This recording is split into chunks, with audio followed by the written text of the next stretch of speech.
Imagine this. It's your 82nd birthday.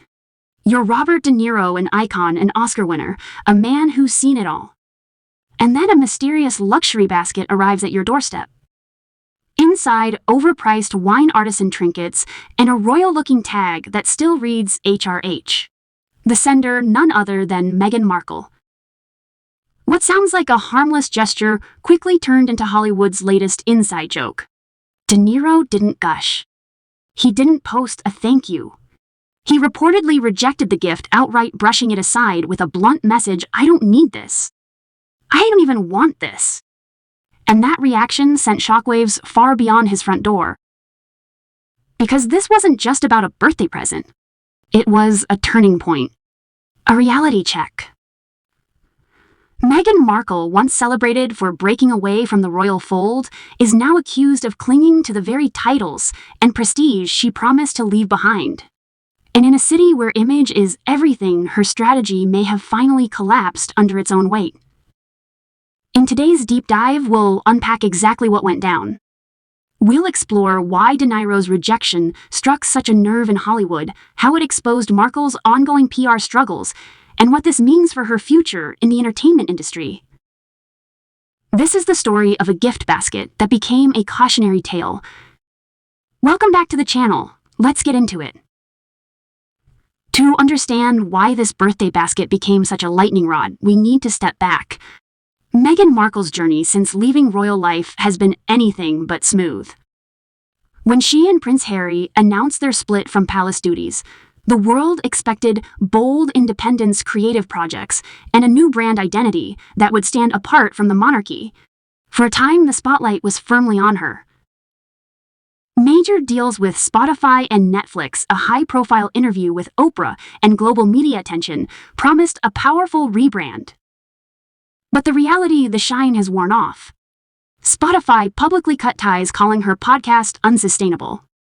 Netflix scaled down its commitments, with many projects never making it past the early stages. Even the Oprah circle, once her strongest safety net, has grown quiet.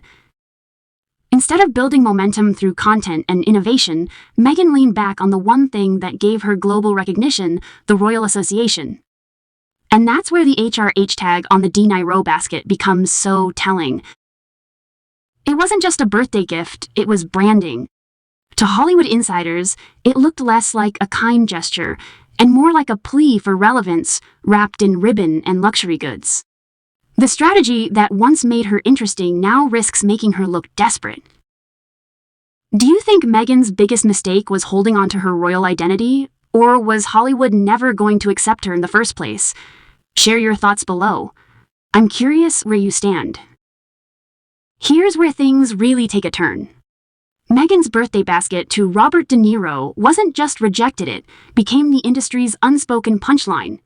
According to reports, the basket included $90 bottles of her own homemade wine, $120 artisan snacks, and a handwritten note topped with a regal HRH tag. To an outsider, it might sound like an extravagant present. But to Hollywood insiders, the gesture reeked of something else, a PR stunt thinly disguised as generosity. De Niro's response cut straight through the performance. Instead of quietly passing the basket to an assistant or politely acknowledging it, he reportedly dismissed it with a blunt refusal. And that simple no carried more weight than any public rant could have. In Hollywood, where image is everything and few dare to offend, a direct rejection from someone as respected as De Niro travels like wildfire. Within days, the whispers turned into laughter. Social media users mocked the HRH tag, pointing out the irony of Meghan branding herself as independent while clinging to royal titles she's no longer supposed to use. Memes labeled the gift a bribe in a basket. Industry insiders, from assistants to executives, shared knowing smirks about the Duchess trying to buy her way back into relevance. And suddenly, Meghan's carefully polished strategy began to unravel. Because here's the truth, the basket wasn't an isolated misstep. Insiders claim Meghan has sent similar luxury packages to producers, actors, and media executives across Hollywood. The pattern is clear. These aren't heartfelt thank yous. They're calculated attempts to manufacture association and prestige. Some gifts were quietly returned. Others ended up unopened in office corners. A few simply disappeared into assistants' hands. But the common thread is this: nobody took the bait. This matters because in Hollywood, credibility is currency. Relationships are built on trust, collaboration, and the actual value of your work. When Meghan relies on luxury branding instead of substance, she exposes the cracks in her public image. For years, she's propped up her profile with proximity, Oprah, Spotify, Netflix, and, of course, the royal connection. But as each deal fizzles and each high-profile ally goes silent, the strategy looks increasingly hollow. Niro's rejection crystallized what many were already thinking but hadn't said aloud. Meghan's branding efforts feel more like overreach than authenticity. The handmade wine, the curated basket, the HRH tag, it was all packaging without a product. And for someone like Niro, who built a career on raw talent and hard-earned respect, the attempt felt cheap. The fallout was swift. Hollywood insiders began treating Meghan less like a rising power player and more like a cautionary tale. Even her supporters fell silent. No friendly posts defended her, no celebrity allies softened the blow. In an industry where silence speaks volumes, that vacuum became deafening. And so, what Meghan likely intended as a soft relaunch of her brand instead became a symbol of desperation. A lavish basket meant to open doors ended up slamming them shut. Robert De Niro didn't just refuse a gift, he exposed the fragility of a strategy built on perception rather than substance. Imagine this: if one of the most respected actors in Hollywood essentially says, "No thanks, I'm not buying it," what message does that send to everyone else? Now let's break down the ripple effects of this rejection, because they go far beyond one awkward birthday basket. What happened between Meghan Markle and Robert De Niro illustrates a deeper truth about Hollywood and why her strategy is faltering. At its core, the problem is simple. Meghan leaned on royal branding as her ticket into the entertainment elite. The HERH label, the curated luxury items, even the idea of sending baskets to Hollywood power players, all of it was designed to project influence. But here's the catch: when the actual work doesn't deliver, the branding starts to look like smoke and mirrors. De Niro's rejection punctured the illusion, and suddenly, the emperor had no clothes. For Hollywood veterans, De Niro's blunt dismissal confirmed suspicions that Meghan was trying to buy her way in. Producers and executives don't want to be seen as accessories to someone else's PR play.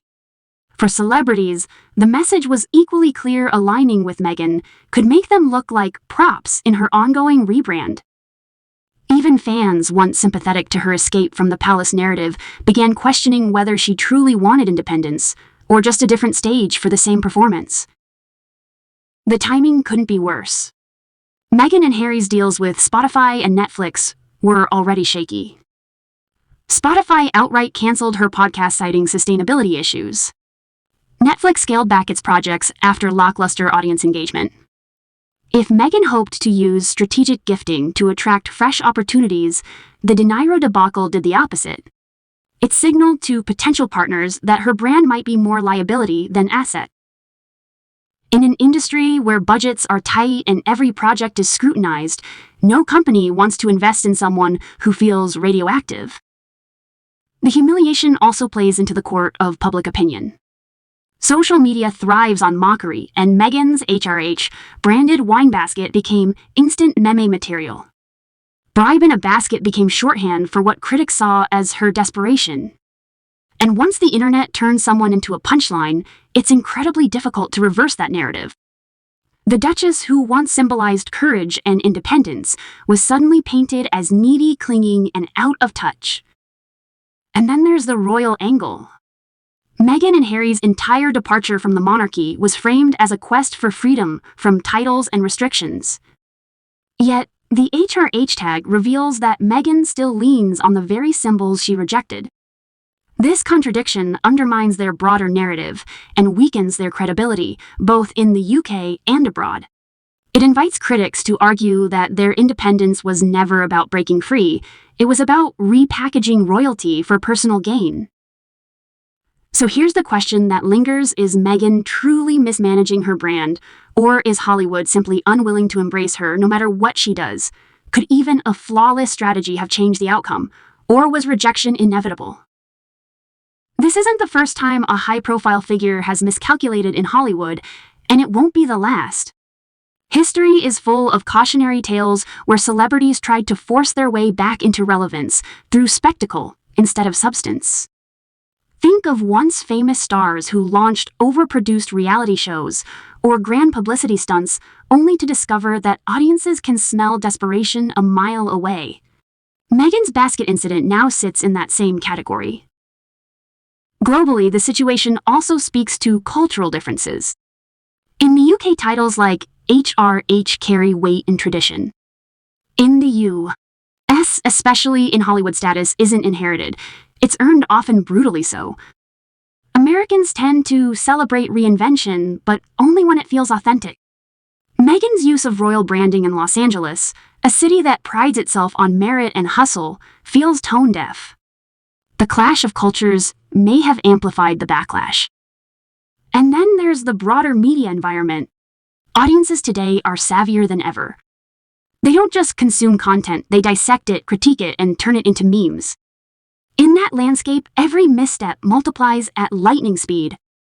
What once might have been a private rejection between Niro and Markle is now a global talking point. It's almost tragic. Meghan had the world's sympathy, the media's attention, and every opportunity to redefine herself. Yet by clinging to borrowed prestige, she may have sabotaged the very independence she once fought so hard to claim. So what have we really seen here, gift basket? Yes, but more than that, a symbol. Meghan Markle's attempt to reassert her presence in Hollywood through royal branding backfired spectacularly. Robert De Niro's rejection wasn't just about overpriced wine or luxury trinkets. It was a blunt statement: prestige can't be bought and credibility can't be faked. The fallout has been brutal. What was meant to be a soft re-entry into elite circles turned into a cautionary tale that spread faster than any carefully scripted PR campaign. Silence from her allies, laughter from insiders, and ridicule on social media all point to the same conclusion: the strategy isn't working. The royal titles, the lavish packaging, the desperate gestures, none of it can replace authentic success. Meghan still has the chance to rebuild, but only if she pivots away from image and invests in substance. She has a story worth telling, but right now it's being drowned out by missteps. The longer she clings to a fading brand, the harder it becomes to reinvent. Now I want to hear from you. Do you think De Niro's rejection marks the beginning of the end for Meghan's Hollywood ambitions? Or is there still a path for her to recover? Drop your thoughts in the comments, I'll be reading them. And if you found this breakdown insightful, don't forget to hit subscribe, share this video, and stay tuned for the next deep dive, where we'll uncover another shocking story from the world of celebrity power plays. This channel is growing because of you, our community of sharp, curious viewers. Thank you for being here.